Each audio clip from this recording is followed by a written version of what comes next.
Hi hello ನಮಸ್ತೆ ಸ್ನೇಹಿತರೆ, ಎಲ್ರಿಗೂ ಕೂಡ ಮತ್ತೊಮ್ಮೆ ನಿಮ್ಮ ಯೂಟ್ಯೂಬ್ ಚಾನಲ್ಗೆ ಪ್ರೀತಿಯ ಸ್ವಾಗತ. ಎಷ್ಟೋ ಬಾರಿ ಕೆಲವೊಂದು ಪ್ರಶ್ನೆಗಳನ್ನು ನನಗೂ ಕೂಡ ನೀವು ತುಂಬಾ ಜನ ಕೇಳ್ತಾ ಇದ್ರಿ.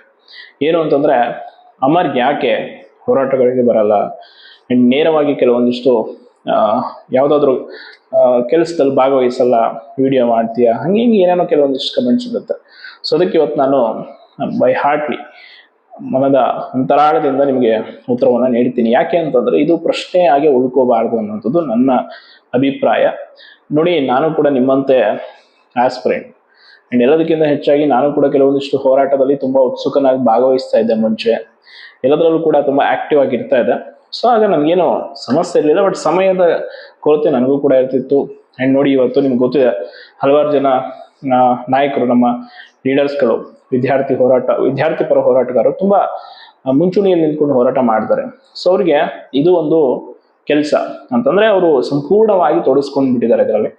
ನಾವು ಹಂಗೆ ತೊಡಸ್ಕೊಳ್ಳೋದಕ್ಕೆ ಸಾಧ್ಯವಾಗ್ತಾ ಇಲ್ಲ ಅಂಡ್ ಆಗಿಲ್ಲ ಕೂಡ. ಯಾಕೆ ಅಂತಂದ್ರೆ, ನಾನು ಕೂಡ ಇನ್ನು ಆಸ್ಪಿರೆಂಟ್ ಜರ್ನಿಯಲ್ಲೇ ಇದ್ದೀನಿ. 24 ವರ್ಷ ವಯಸ್ಸು. ಸೊ ಇನ್ನೂ ಅವಕಾಶಗಳಿದೆ, ತುಂಬಾ ಪರೀಕ್ಷೆಗಳು ಬರೆಯೋದಿದೆ. ಆಲ್ರೆಡಿ ಫೇಲ್ಯೂರ್ಸು, ಸಕ್ಸಸ್ ಒಂದಿಷ್ಟು ಎಲ್ಲವೂ ಕೂಡ ಕಂಡಾಗಿದೆ. ಹಾಗಾಗಿ ನಾನು ಸಂಪೂರ್ಣವಾಗಿ ವಿದ್ಯಾರ್ಥಿ ಪರ ಹೋರಾಟಗಾರರು, ವಿದ್ಯಾರ್ಥಿ ಪರ ಕೆಲಸಗಳಲ್ಲಿ ತೊಡ್ಕೊಳ್ಳೋಕೆ ಆಗ್ತಾ ಇಲ್ಲ. ಅಂಡ್ ನನ್ನ ಕೈಲಿ ಏನಾಗುತ್ತೋ ಅಂದ್ರೆ, ಒಂದು ಚಿಕ್ಕ ಅಳಿಲು ಸೇವೆ ನನ್ನ ಕಡೆಯಿಂದ. ಈಗ ಎಷ್ಟೋ ಜನ ಆಸ್ಪಿರೆಂಟ್ಸ್ ನೋಡಿ, ನೀವು ನಿಮ್ಮ ಅಭಿಪ್ರಾಯಗಳನ್ನ ಹೆಂಗೆ ಟೆಲಿಗ್ರಾಮಲ್ಲಿ ಹಂಚ್ಕೊಳ್ತೀರ, ಹಂಗೆ ನಾನು ಯೂಟ್ಯೂಬಲ್ಲಿ ನನಗೆ ಒಂದಿಷ್ಟು ಜನ ಆಸ್ಪಿರೆಂಟ್ಸ್ ಅವುಗಳ ಸಮಸ್ಯೆಗಳನ್ನ ಹೇಳ್ಕೊಂಡಾಗ ಅವುಗಳ ಬಗ್ಗೆ ಒಂದಿಷ್ಟು ಜನರಿಗೆ ತಲುಪಿಸುವಂತ ಕೆಲಸ ಮಾಡ್ತೀನಿ. ಅಂಡ್ ಸರಿಸುಮಾರು ನಾನು ಇಲ್ಲಿವರೆಗೂ ಹತ್ತತ್ರ 1300ಕ್ಕೂ ಹೆಚ್ಚು ವಿಡಿಯೋಸ್ಗಳು ಮಾಡಿದ್ದೀನಿ. ಅದರಲ್ಲಿ ಸ್ಟೂಡೆಂಟ್ಸ್ ಪರನೇ ಇರುವಂಥದ್ದು ಅತಿ ಹೆಚ್ಚು ವಿಡಿಯೋಸ್ಗಳು. ಅಂಡ್ ಹಲವಾರು ಕಮೆಂಟ್ಗಳಿಗೆ ಮೊದಲು ನಾನು ಬರೀ ಉತ್ತರಗಳನ್ನು ಕೊಡ್ತಿದ್ದೆ. ಆಮೇಲೆ ಕಾಂಟ್ಯಾಕ್ಟ್ ನಂಬರ್ಗಳ ಮೂಲಕ ಅವ್ರು ಏನೋ ವಾಟ್ಸಪ್ಪಲ್ಲಿ ಕೆಲವೊಂದು ಡೌಟ್ಸ್ ಕೇಳಿದ್ರು ಕೂಡ ಅದಕ್ಕೆ ರಿಪ್ಲೈ ಮಾಡುವಂಥದ್ದು, ಮಾಹಿತಿಗಳನ್ನ ಕೊಡುವಂಥದ್ದು, ಈ ರೀತಿ ಮಾಡ್ತಾ ಇದ್ದೆ. ನನಗೆ ಎಷ್ಟು ಸಾಧ್ಯವಾಗುತ್ತೋ ನನ್ನ ಒಂದು ಲಿಮಿಟೇಷನ್ ಅಲ್ಲಿ ನಾನು ಆ ಕೆಲಸಗಳನ್ನ ಮಾಡ್ತೀನಿ. ಅಂಡ್ ತುಂಬಾ ಜನ ಅದನ್ನ ನೀವು ಯಾವ ರೀತಿ ಭಾವಿಸ್ತಿರೋ ಗೊತ್ತಿಲ್ಲ. ಕೆಲವೊಬ್ಬರು ತುಂಬಾ ತೀರಾ ವಿಪರೀತವಾಗಿ ಮಾನಸಿಕವಾಗಿ ಹೋಗ್ಬಿಡಬೇಕು ಇವನು, ಆ ರೀತಿ ಮಾತುಗಳನ್ನ ಕೂಡ ಕೆಲವರು ಆಡ್ತಾ ಇರ್ತಾರೆ, ನೋಡಿದ್ದೀನಿ. ನನ್ನ ಕೈಲಿ ಆದಷ್ಟು ನಾನು ಪ್ರಯತ್ನ. ಮೊದಲು ನೋಡಿ, KS ವಿಚಾರದಲ್ಲಿ ಕೂಡ ಹೋರಾಟದಲ್ಲಿ ಭಾಗವಹಿಸ್ತಾ ಇದ್ದೆ, ವಿಡಿಯೋ ಹೋರಾಟದಲ್ಲಿ, ಎಲ್ಲದರಲ್ಲೂ ಕೂಡ ಚಿಕ್ಕದಾಗಿ ನಮ್ದು ಎಷ್ಟು ಕೊಡುಗೆ ಇತ್ತು ಅದನ್ನು ಕೊಡ್ತಾ ಇದ್ದೆ. ಬಟ್ ಆಮೇಲೆ ನನಗೆ ಅಷ್ಟೊಂದು ಆಕ್ಟಿವ್ ಆಗಿ ಭಾಗವಹಿಸೋದಕ್ಕೆ ಆಗ್ತಿರ್ಲಿಲ್ಲ. ಯಾಕಂದ್ರೆ ನನಗೂ ಕೂಡ ವೈಯಕ್ತಿಕವಾಗಿ ಒಂದಿಷ್ಟು ಸಮಸ್ಯೆಗಳಿತ್ತು. ಅಂಡ್ ಪ್ರಿಪರೇಷನ್, ನಾನು ಬೇರೆ ಬೇರೆ ಪರೀಕ್ಷೆಗಳಿಗೆ, ಕೆಲವರಿಗೆ ಅನ್ಸ್ಬಿಡುತ್ತೆ, ಕೆಲವರು ಹೇಳ್ತಾ ಇರ್ತಾರೆ ನನಗೆ ಗೈಡ್ ಮಾಡಕ್ ಬರ್ತಾ ಇರ್ತಾರೆ ಕೆಲವರು, ನೀನು ಹೆಂಗೆ ಏನ್ ಮಾಡ್ತೀಯಾ, ಪ್ರಿಪರೇಷನ್ ಮಾಡಿದ್ದೀನಿ ಯಾಕೆ ಮಾಡ್ತಾ ಇದ್ದಾರೆ. ನೋಡಿ, ಇದು ಒಂದು ಜಸ್ಟ್ ನನ್ನ ಒಂದು ಹಾಬಿ ಆಯ್ತಾ. ದಿನದಲ್ಲಿ ನಾನೇನು ಇದಕ್ಕೇನು ಗಂಟೆಗಟ್ಟಲೆ ಟೈಮ್ ಕೊಡಲ್ಲ. ಒಂದು 10 ನಿಮಿಷ 15 ನಿಮಿಷ ಒಂದು ವಿಡಿಯೋ ಮಾಡೋದು, ಅದನ್ನ ಒಂದು ಅಪ್ಲೋಡ್, ಫ್ರೀ ಇದ್ದಾಗ ಒಂದು 2-3 ವಿಡಿಯೋ ಹಾಕ್ತಾ ಇರ್ತೀನಿ ಅಷ್ಟೇ. ಅದನ್ನು ಬಿಟ್ಟರೆ ನಾನು ಗಂಟೆಗಟ್ಟಲೆ ಏನು ಅದರಲ್ಲಿ ಟೈಮ್ ವೇಸ್ಟ್ ಮಾಡಲ್ಲ. ನಿಮ್ಮ ಕಾಳಜಿಗೆ ಧನ್ಯವಾದಗಳು. ಎಷ್ಟೋ ಜನ ಪಾಪ ಕಾಳಜಿ ತೋರಿಸ್ತಾ ಇರ್ತೀರಾ. ಅಂಡ್ ಅದರ ಜೊತೆ ನಾನು ಕೂಡ ಒಂದಿಷ್ಟು ಜನರ ಜೊತೆ, ಅಂದ್ರೆ ಈ ಹೋರಾಟ ಮಾಡೋರ ಜೊತೆ ಕಾಂಟ್ಯಾಕ್ಟ್ ಅಲ್ಲಿ ಇರ್ತೀನಿ. ಸೊ ಅವ್ರು ಕೆಲವೊಂದಿಷ್ಟು ವಿಷಯಗಳನ್ನು ಹಂಚ್ಕೊಂಡಾಗ ಈ ತರ ಅಮರ್ ಇದನ್ನ ತಿಳಿಸಿ, ವಿದ್ಯಾರ್ಥಿಗಳಿಗೆ ರೀಚ್ ಮಾಡಿಸಿ ಅಂತೇಳಿ ರೀಚ್ ಮಾಡಿಸ್ತಾ ಇರ್ತೀನಿ. ನೋಡಿ, ನಾನು ಚಾನಲ್ ಸ್ಟಾರ್ಟ್ ಮಾಡ್ಕೊಂಡಿದ್ದೆ ನಾನು ಆ ರೀತಿಯ ವಿಷಯಗಳಿಂದ. ಅಂದ್ರೆ ಸ್ಟೂಡೆಂಟ್ಸ್ಗೆ ಏನೇನು ಉಪಯೋಗ ಆಗುತ್ತೆ, ವೆಲ್ಫೇರ್ ಹೋರಾಟಗಳಿಗೆ ಬರುವಂಥದ್ದು, ಯಾವುದಾದ್ರೂ ಒಂದು ಕೇಸ್ ವಿಚಾರ ಏನು ಮಾಹಿತಿ ಇದೆ ನಡೀತಾ ಇದೆ, ಎಲ್ಲೋ ಕೂತ್ಕೊಂಡು ಚಾನಲ್ ನೋಡ್ತಾ ಇರ್ತಾರೆ. ಪ್ರತಿ ಹಳ್ಳಿಗಳಲ್ಲಿ ಇರ್ತಾರೆ, ಗ್ರಾಮೀಣ ಭಾಗದಲ್ಲಿ ಎಲ್ಲೋ ಇರ್ತಾರೆ, ಅಂಥವ್ರಿಗೆಲ್ಲ ಮಾಹಿತಿ ತಿಳಿಲಿ ಅಂತೇಳಿ ನಾನು ಮಾಹಿತಿ ತಿಳಿಸ್ತಾ ಇದ್ದೆ. ಅಂಡ್ ಅದನ್ನ ಕಂಟಿನ್ಯೂ ಆಗ್ತಾ ಹೋಯ್ತು. ಒಂದಿಷ್ಟು ಜನ ಸೇರ್ಕೊಂಡ್ರು, ಹಾಗಾಗಿ ಹೆಚ್ಚೆಚ್ಚು ಮಾಹಿತಿಗಳನ್ನ ಕೊಡ್ತಾ ಹೋದೆ. ಅದನ್ನ ಬಿಟ್ಟು ಬೇರೆ ಏನೋ ವೈಯಕ್ತಿಕ ಲಾಭ, 100 ಕೋಟಿ ಇದರಿಂದ ಆಸ್ತಿ ದುಡ್ಡು ಏನೋ ಮಾಡೋಕ್ಕಾಗಲ್ಲ. ಅದು ಜಸ್ಟ್ ಒಂದು ಹಾಬಿ. ಅಂಡ್ ಅದ್ರ ಜೊತೆ ನನ್ನ ಬೇರೆ ಕೆಲಸಗಳನ್ನು ಕೂಡ ನಾನು ಮಾಡ್ಕೊಳ್ತಾ ಇರ್ತೀನಿ. ಯಾಕಂದ್ರೆ ಇದನ್ನ ತುಂಬಾ ಜನ ಪ್ರಶ್ನೆ ಕೇಳ್ತಾ ಇದ್ರಿ ಅವಾಗ, ಯಾಕೆ, ಏನು ನಿಮ್ಮ ಎಜುಕೇಶನ್, ನಿಮ್ದು ವಿಚಾರ ಏನು, ಯಾಕೆ ನೀವು ಅದರಲ್ಲಿ ಇದು ಮಾಡಲ್ಲ, ಇದ್ರಲ್ಲಿ ಇದು ಮಾಡಲ್ಲ, ಅದಕ್ಕೊಂದು ಕ್ಲಾರಿಟಿ ಕೊಡೋಣ ಅಂತೇಳಿ ಈ ವಿಷಯದಲ್ಲಿ ತಿಳಿಸ್ತಾ ಇದ್ದೀನಿ. ಅಂಡ್ ಅದರ ಜೊತೆ ಈಗ ನೋಡಿ, ನೋಟಿಫಿಕೇಶನ್ ಇಲ್ಲ, ಅದು ಕಾಮನ್. ನಿಮ್ಗೆ ಆಗ್ತಾ ಇರೋ ಸಮಸ್ಯೆನ ನನಗೂ ಆಗ್ತಾ ಇರೋದು, ಇನ್ನೊಬ್ರಿಗೆ ಆಗ್ತಾ ಇರೋದು.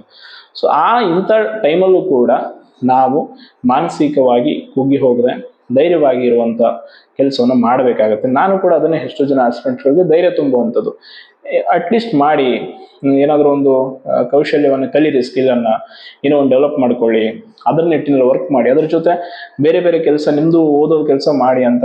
ಆ್ಯಂಡ್ ನಾನು ನಿಸ್ವಾರ್ಥವಾಗಿ ಯಾವುದೇ ವಿಷಯದಲ್ಲಿ ನನಗೇನಾದರೂ ಒಂದು ಇಂಥ ವಿಚಾರದ ಬಗ್ಗೆ ಮಾತಾಡಿ, ಇಂಥದ್ರ ಬಗ್ಗೆ ಹೇಳಿ, ಇಂಥದ್ರ ಬಗ್ಗೆ ತಿಳಿಸಿದ್ರೆ ಪ್ರತಿಯೊಂದು ಕೂಡ ತಿಳಿಸ್ತೀನಿ ಹೊರತು ಯಾರಿಗೂ ಅಹಂಕಾರ ತೋರಿಸುವಂಥದ್ದಾಗಲಿ ಹಂಗೆ ಹಿಂಗೆ. ಇವತ್ತಿನವರೆಗೂ ನನಗೆ ಎಷ್ಟೋ ಜನ ಬೈದರೂ ಕೂಡ ವಿನಯದಿಂದನೇ ಮಾತಾಡ್ತೀನಿ ಹೊರತು ಯಾರಿಗೂ ಕೂಡ ಅಸಹ್ಯವಾಗಿ ಕೆಟ್ಟದಾಗಿ ಬೈಯುವಂಥದ್ದು ಅಂತ ಕೆಲಸ ನಾನು ಯಾವತ್ತೂ ಮಾಡಕ್ಕೆ ಹೋಗಿಲ್ಲ. ಯಾಕೆ ಅಂತಂದ್ರೆ ಆ ಟೈಮಲ್ಲಿ ನಿಮಗೆ ಪಾಪ ಅಲ್ಲಿ ಕೂತ್ಕೊಂಡಾಗ ನಿಮ್ಮ ಮೈಂಡಲ್ಲಿ ಬರುವಂಥ ಫ್ರಸ್ಟ್ರೇಷನ್ ನೀವು ಆ ಮಾತು ಹೇಳಿರ್ತೀರ, ಅದನ್ನ ಸ್ವೀಕರಿಸಬೇಕಾಗಿರೋದು ನನ್ನ ಕರ್ತವ್ಯ. ಯಾಕಂದ್ರೆ ಸೋಷಿಯಲ್ ಮೀಡಿಯಾ ಆದ್ಮೇಲೆ ಬರೀ ಖುಷಿ ಹೊಗಳಿಕೆ ಪಾಸಿಟಿವ್ ಅಷ್ಟೇ ಅಲ್ಲ, ನೆಗೆಟಿವ್ ಕೂಡ ಇರುತ್ತೆ, ನಿಮ್ಗೆ ಇಷ್ಟವಾಗದಿರೋ ವಿಷಯಗಳು ಇರುತ್ತೆ. ಈಗ ನಾನು ಒಂದು ಟಾಪಿಕ್ ಬಗ್ಗೆ ಮಾತಾಡಿದಾಗ ಅದಕ್ಕೆ ಪರನೂ ಇರುತ್ತೆ, ವಿರೋಧ ಇರುತ್ತೆ. ಲೈಕ್ ನಾನು KS ವಿಚಾರದಲ್ಲಿ ಎಷ್ಟು ವಿರೋಧ ಎದುರಿಸಿದ್ದೀನಿ ಅಂತಂದ್ರೆ ತಂದೆ ತಾಯಿಯಿಂದ ಹಿಡಿದು ಫ್ಯಾಮಿಲಿ ಮೆಂಬರ್ಸ್ಗಳ ಮೇಲೆ ಕೂಡ ತುಂಬಾ ಕೆಟ್ಟದಾಗಿ ಮಾತಾಡೋದಂಥದ್ದು, ಬೈದಂಥದ್ದು, ಗ್ರೂಪ್ಗಳಲ್ಲಿ ನನ್ನ ವೈಯಕ್ತಿಕ ಜೀವನದ ಬಗ್ಗೆ ಟ್ರೋಲ್ ಮಾಡಿದಂಥದ್ದು, ನೇರವಾಗಿ ಸಿಕ್ಕಾಗ ಎಲ್ಲೆಲ್ಲೋ ಕೆಟ್ಟದಾಗಿ ಇಷ್ಟೆಲ್ಲ ಕಂಡುಬಿಟ್ಟಿದ್ದೀನಿ. ಅದೆಲ್ಲ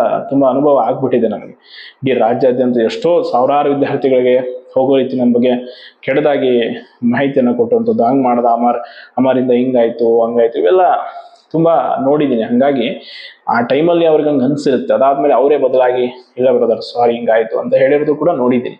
ಅದಕ್ಕೆ ಒಂದು ವಿಷಯಕ್ಕೆ ನಾವು ಇಳಿದು ಬಿಟ್ಟಿದೀವಿ ಅಂತಂದ್ರೆ ಸಂಪೂರ್ಣವಾಗಿ ತೊಡಗಿಸ್ಕೊಂಡ್ರೆ ಏನು ಸಮಸ್ಯೆ ಆಗಲ್ಲ. ಈ ರೀತಿ ನಾವು ಮಿಡಲ್ ಅಲ್ಲಿ ಇರ್ತೀವಲ್ಲ, ಪೂರ್ತಿ ವಿಷಯಕ್ಕೆ ಬರೋಕ್ಕೂ ಆಗಲ್ಲ, ಈ ಕಡೆ ಇಲ್ಲ ಅನ್ನೋ ರೀತಿ ಇದ್ದಾಗ ಸಮಸ್ಯೆಗಳು ಕಾಮನ್. ಬಟ್ ಯಾರು ವರಿ ಮಾಡ್ಕೊಳ್ಬೇಡಿ. ನಾನೇನಾದ್ರೂ ಎಲ್ಲ ಬಿಟ್ಟು ನಾನು ಮಾಡಲೇಬೇಕು, ಸ್ಟೂಡೆಂಟ್ಸ್ ಪರ ಹೋರಾಟ ಮಾಡಬೇಕು, ಸ್ಟೂಡೆಂಟ್ಗಳಿಗೆ ಒಳ್ಳೇದಾಗೋ ರೀತಿ ಇರಬೇಕು, ಈ ಅಕ್ರಮಗಳ ವಿರುದ್ಧ ಹೋರಾಟ ಮಾಡಬೇಕು, ಭ್ರಷ್ಟಾಚಾರದ ವಿರುದ್ಧ ಹೋರಾಟ ಮಾಡಬೇಕು ಅಂತ ನಿಂತ್ಕೊಂಡ್ರೆ ನನ್ನನ್ನು ಯಾರು ತಡೆಯೋಕ್ಕಾಗಲ್ಲ. ಎಲ್ಲದಕ್ಕೂ ರೆಡಿಯಾಗಿ ನಿಂತ್ಕೊಂಡ್ಬಿಡ್ತೀನಿ. ಬಟ್ ಅದಕ್ಕೊಂದು ಟೈಮ್ ಬೇಕಷ್ಟೇ. ಆ ಟೈಮ್ಗೋಸ್ಕರ ಕಾಯ್ತಾ ಇದ್ದೀನಿ. ಸದ್ಯಕ್ಕೆ ನಂದು ಕೂಡ ಒಂದಿಷ್ಟು ಭವಿಷ್ಯ ಇದೆ. ಅದನ್ನ ಅಡ ಇಟ್ಟು ನಾನು ಬೇರೆ ಕೆಲಸ ಮಾಡಿದ್ರೆ ನಾಳೆ ನನಗೂ ಕುಟುಂಬ ಇದೆ, ಅಂಡ್ ನನಗೂ ಕೂಡ ನಂಬ್ಕೊಂಡಿರುವಂತ ತಂದೆ ತಾಯಿ ಎಲ್ಲರೂ ಇದ್ದಾರೆ. ನಿಮ್ಗೆ ಹೆಂಗೆ ಇದೆ ಹಾಸ್ಪಿಟಲ್ ಲೈಫ್ ಹಂಗೆ ಇದೆ.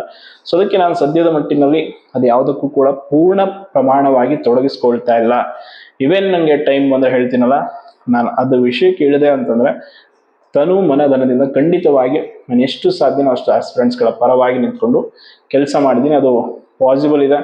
ಈಗ ನಮ್ಮ ನಾಯಕರು ಒಂದಿಷ್ಟು ಜನ ಇದ್ದಾರೆ, ಅವರೆಲ್ಲ ಪಾಪ ಹೋರಾಟ ಮಾಡ್ತಾ ಇದ್ದಾರೆ, ಒಳ್ಳೆ ಕೆಲಸ ಮಾಡ್ತಾ ಇದ್ದಾರೆ, ಮಾಡ್ಲಿ ಅವರು ಒಳ್ಳೆ ಒಂದು ಹಂತಕ್ಕೆ ಹೋಗ್ಲಿ. ಆಮೇಲೆ ಹಿಂದೆ ಇರುವಂತವ್ರೆ ನಾವು ನೆಕ್ಸ್ಟ್ ನಾವು ಆ ಫೀಲ್ಡಿಗೆ ಇಳಿತೀವಿ, ಒಳ್ಳೇದು ಮಾಡೇ ಮಾಡ್ತೀವಿ. ಎಲ್ಲಿವರೆಗೂ ಸ್ಟೂಡೆಂಟ್ಸ್ಗಳಿಗೆ ಅನ್ಯಾಯ ಆಗ್ತಾ ಇರುತ್ತೋ ಆ ಅನ್ಯಾಯದ ವಿರುದ್ಧ ಧ್ವನಿ ಎತ್ತೋದಕ್ಕೆ ನನ್ನ ಒಂದು ಚಾನಲ್ ಆಗಿರ್ಬೋದು, ನನ್ನ ಧ್ವನಿ ಯಾವತ್ತೂ ಮುಡುಪಾಗಿರುತ್ತೆ. ಅದ್ರ ಬಗ್ಗೆ ಯಾರು ಕೂಡ ವರಿ ಮಾಡ್ಕೊಳ್ಬೇಡಿ. ಅಂಡ್ ನಿಮ್ಮ ವೈಯಕ್ತಿಕವಾಗಿ ಏನೇ ಅಭಿಪ್ರಾಯ ಇರಲಿ, ನಾನು ಡೈರೆಕ್ಟ್ ನನ್ನ ಯೂಟ್ಯೂಬ್ ಚಾನಲ್ನ ಡಿಸ್ಕ್ರಿಪ್ಷನ್ ಅಲ್ಲೇ ಮೇನ್ ಇದರಲ್ಲಿ ಪೇಜಲ್ಲೇ ನನ್ನ ನಂಬರನ್ನು ಹಾಕ್ಬಿಟ್ಟಿದ್ದೀನಿ, ವಾಟ್ಸಪ್ ನಂಬರ್.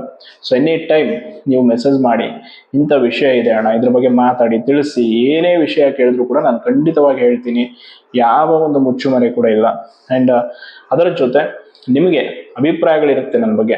ಯಾವುದಾದ್ರೂ ವಿಷಯದಲ್ಲಿ ನಾನು ತಪ್ಪು ಮಾಡಿದಾಗ ಹೇಳ್ಬೋದು ನೇರವಾಗಿ, ಈ ಥರ ಮಾಡ್ತಾ ಇದ್ದೀರಾ ಸರಿ ಮಾಡಿ, ಸೊ ಇದಂಗೆಲ್ಲ ಅಂತ ಎಷ್ಟೋ ಸಲ ನನಗೆ ಹೇಳಿದ್ದೀರಾ. ಅದೇ ರೀತಿ ಮುಂದೆ ಕೂಡ ಹೇಳಿ. ಆದಷ್ಟು ಒಳ್ಳೆ ವಿಚಾರಗಳನ್ನು ಹಂಚೋಣ, ಒಳ್ಳೆ ವಿಷಯಗಳನ್ನು ಮುನ್ನೆಲೆಗೆ ತರೋಣ. ಎಷ್ಟು ಸಾಧ್ಯ ಆಗುತ್ತೋ ಅಷ್ಟು ನನ್ನ ಕೈಲಾದಷ್ಟು ಹೆಲ್ಪ್ ಮಾಡ್ತೀನಿ. ನೀವು ಅಷ್ಟೇ ನಿಮ್ಮ ಕೈಲಿ ಎಷ್ಟಾಗುತ್ತೋ ಅಷ್ಟು ನನಗೆ ತಿಳಿಸಿ ಹೇಳಿ. ನಿಮ್ಮ ಕೈಲಾದಷ್ಟು ನನಗೂ ಮಾಹಿತಿ ಕೊಡಿ. ಎಲ್ಲರೂ ಕಲಿಯೋಣ, ಎಲ್ಲರೂ ಬೆಳೆಯೋಣ. ನಾಟ್ ಓನ್ಲಿ ಒಬ್ಬರು ಇಬ್ಬರಿಂದ ಆಗುತ್ತೆ, ನನ್ನಿಂದ ಎಲ್ಲ ಆಗುತ್ತೆ, ಇನ್ನೊಬ್ಬರಿಂದ ಏನೂ ಅಲ್ಲ. ನಾವೆಲ್ಲ ಸೇರಿದಾಗ ಮಾತ್ರ ಒಂದು ಒಳ್ಳೆ ಕೆಲಸವನ್ನು ಮಾಡೋದಕ್ಕೆ ಸಾಧ್ಯ. ನೋಡಿ, ಈಗ ಒಂದು ಹೋರಾಟ ಆಯೋಜನೆ ಮಾಡ್ತೀವಿ, ನೀವೆಲ್ಲ ಹೋರಾಟಕ್ಕೆ ಬಂದಾಗ ತಾನೇ ಯಾವ ಹೋರಾಟ ಸಕ್ಸಸ್ ಆಗೋದು. ಸೊ ನಾನೊಬ್ಬನೇ ವೇದಿಕೆ ಮೇಲೆ ನಿಂತ್ಕೊಂಡು ಹೋರಾಟ ಮಾಡ್ತೀನಿ ಅಂದರೆ ಯಾವ ಹೋರಾಟ ಕೂಡ ಯಶಸ್ವಿ ಆಗಲ್ಲ. ಹಂಗೆ ಎಲ್ಲರೂ ಒಗ್ಗಟ್ಟಾಗಿ ಇದ್ದಾಗ ಮಾತ್ರ ಒಂದು ಬದಲಾವಣೆಯನ್ನು ತರೋದಕ್ಕೆ ಸಾಧ್ಯ. ಆ ಬದಲಾವಣೆಯನ್ನ ನಾವು ನಿರೀಕ್ಷೆ ಮಾಡೋದ್ರ ಜೊತೆಗೆ ನಿಮ್ಮಿಂದ ಕೂಡ ಆ ಒಂದು ಬೆಂಬಲ ಸಿಗಬೇಕು.